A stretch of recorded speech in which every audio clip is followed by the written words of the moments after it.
Hello दोस्तों, स्वागत है आपका अपने यूट्यूब चैनल एमएलएसयू एग्ज़ाम पर। आज हम बीए फोर्थ सेमेस्टर का हिंदी साहित्य का यूनिट 3, जिसमें यूनिट 3 का महत्वपूर्ण टॉपिक पढ़ेंगे जो हिंदी साहित्य के एग्ज़ाम के लिए बहुत ही महत्वपूर्ण है। सबसे पहले हम इसका सारांश पढ़ेंगे, इसके बाद हम इसके महत्वपूर्ण प्रश्न देखेंगे। तो आपने चैनल को सब्सक्राइब नहीं किया हो तो प्लीज़ चैनल को सब्सक्राइब जरूर कर लें। और चलो शुरू करते हैं। हजारी प्रसाद द्विवेदी का निबंध जिसका नाम है देवदारू। मुख्य सारांश क्या है इसका? तो देवदारू की प्राचीनता और भव्यता क्या है। लेखक कहते हैं कि देवदारू पेड़ अत्यंत प्राचीन है, मतलब कि देवदारू एक पेड़ का नाम है। इसका नाम महाभारत काल से भी पुराना है।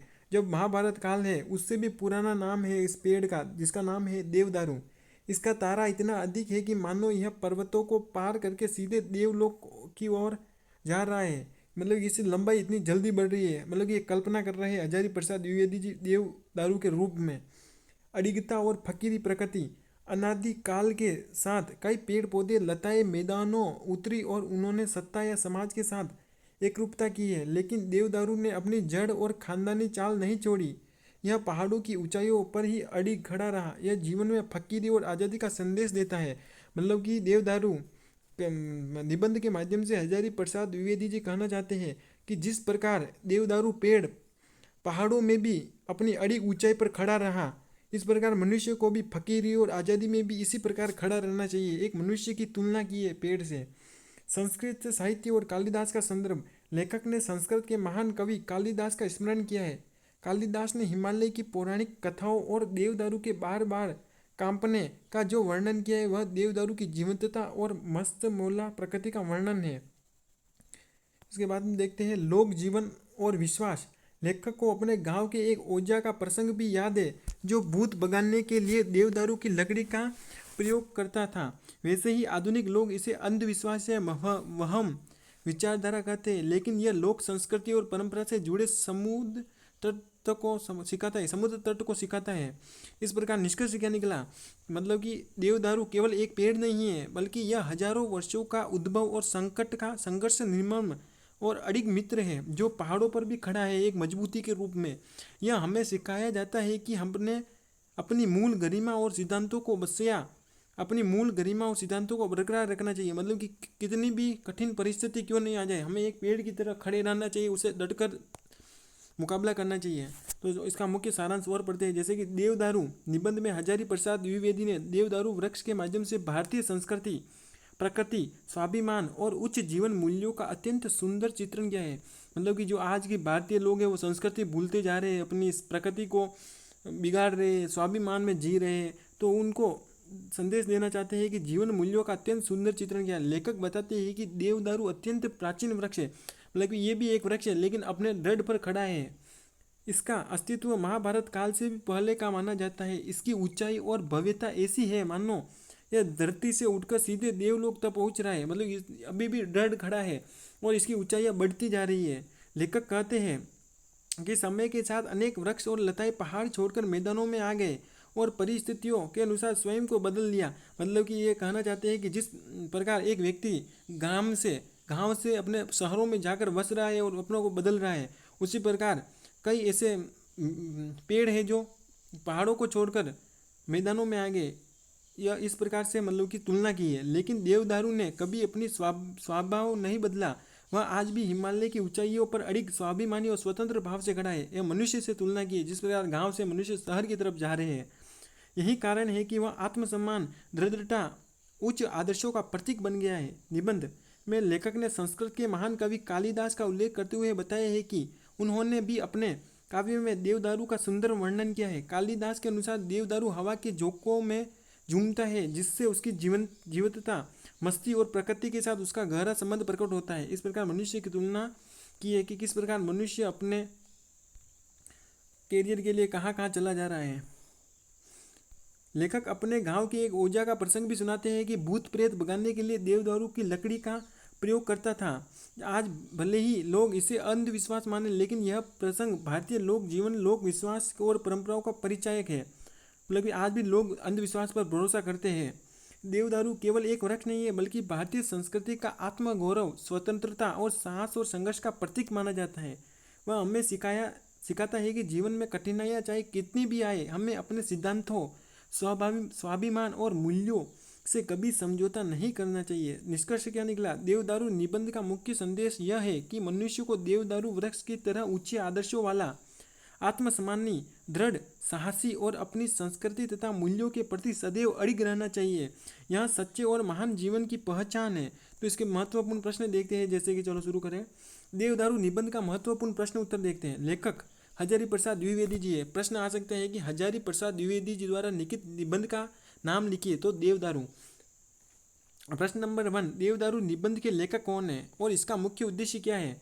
तो उत्तर है, इसके लेखक है आचार्य हजारी प्रसाद द्विवेदी जी। इस ललित निबंध का मुख्य उद्देश्य देवदारू वृक्ष के माध्यम से मानव जीवन में दृढ़ता, जिजीविषा, जीने की इच्छा और प्राचीन सांस्कृतिक मूल्यों के महत्व को रेखांकित करना है। मनुष्य से तुलना की एक पेड़ की। प्रश्न नंबर 2, लेखक के अनुसार देवदारू का नाम और अस्तित्व कब से माना जाता है? तो लेखक के अनुसार देवदारू का अस्तित्व और नाम महाभारत काल से भी पुराना माना जाता है। इसे देवताओं का वृक्ष देवतरु माना गया है, जिसे स्वयं भगवान शिव ने अपनाया था। इस प्रकार प्रश्न, जैसे कि प्रश्न नंबर 3, निबंध में देवदारू को किसका प्रतीक बताया गया है? तो देवदारू को ऊंचाई या दृढ़ता, अडिगता और मस्ती का प्रतीक माना गया है।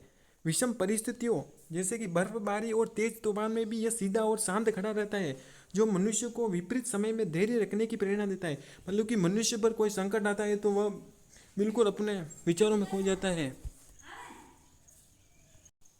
प्रेरणा देता है। जिस प्रकार मनुष्य छोटे सी प्रॉब्लम में होता है तो वह इतना उतार विचार में चढ़ जाता है, उस प्रकार मतलब कि ये पेड़ की तुलना मनुष्य से की है। मनुष्य को अपने जीवन में कोई ऐसा टेंशन या कुछ ऐसी चीज़ नहीं रखनी चाहिए। वो हमेशा कठोर साथ लड़ना चाहिए, दृढ़ता से रहना चाहिए और धैर्य के साथ लड़ना चाहिए किसी भी चीज़ के साथ। लेखक ने देवदारू की तुलना किससे की है, क्यों की है? लेखक ने देवदारू की तुलना एक समाधिस्थ योगी या योगी से की है।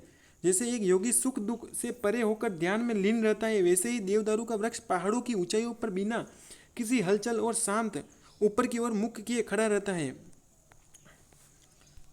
लेखक हजारी प्रसाद द्विवेदी जी के प्रश्न नंबर 5, देवदारू निबंध की भाषा शैली कैसी है? तो इस निबंध की भाषा संस्कृतनिष्ठ, तत्सम प्रधान और ललित है, जिससे बीच बीच में लोक भाषा के शब्दों का सहज प्रयोग हुआ है। इसकी शैली विचारात्मक और भावनात्मक है।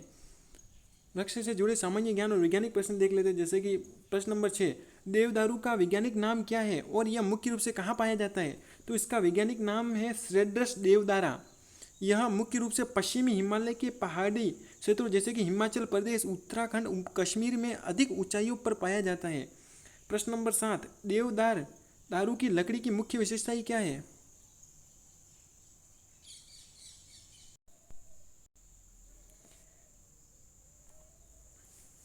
मुख्य विशेषता क्या है? तो उत्तर है, देवदारू की लकड़ी अत्यंत मजबूत होती है, टिकाऊ और सुगंधित होती है। इसमें प्राकृतिक रूप से कीड़े या दीमक नहीं लगते, जिसके कारण इसका उपयोग पहाड़ों पर घर बनाने और नाव और पुल निर्माण में किया जाता है। तो देवदारू की लकड़ी का बहुत ज़्यादा प्रयोग होता है। इसकी विशेषताएं हर एग्जाम में पूछी जाती है लगभग। इसके बाद में प्रश्न नंबर 8, आयुर्वेद में देवदारू के क्या स्वास्थ्य एवं लाभ बताए गए हैं? तो आयुर्वेद जो में बताए, आयुर्वेद में देवदारू को सूजन रोधी, मतलब कि कहीं सूजन आ जाए तो उसको ठीक करता है, रोगाणुरोधी और एंटीऑक्सीडेंट गुणों से भरपूर माना गया है। इसका उपयोग श्वसन संबंधी समस्याओं जैसे कि जोड़ों के दर्द, त्वचा रोगों के इलाज में तेल या काढ़े के रूप में इसका प्रयोग किया जाता है।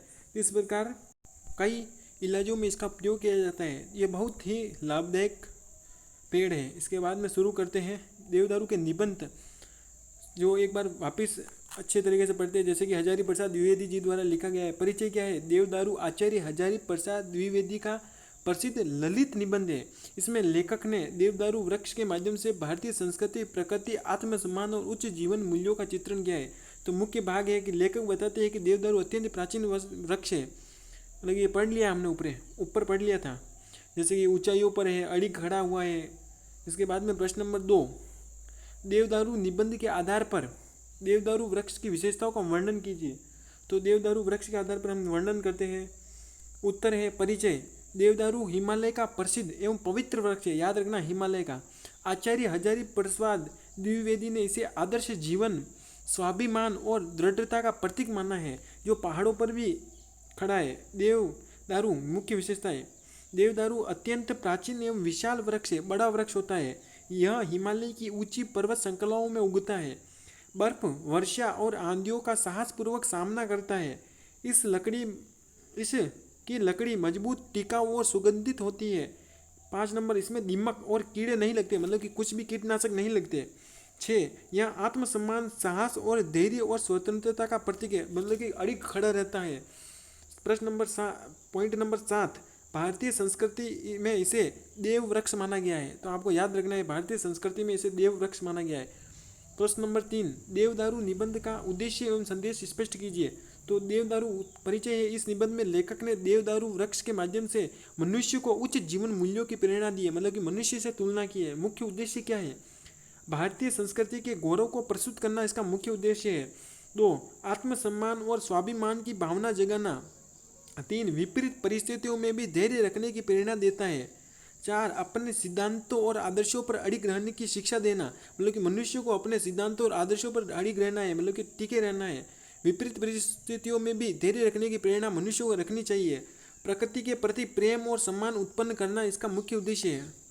संदेश क्या है कि मनुष्य को देवदारू की भांति साहसी, दृढ़ और स्वाभिमानी और आदर्शवादी बनना चाहिए।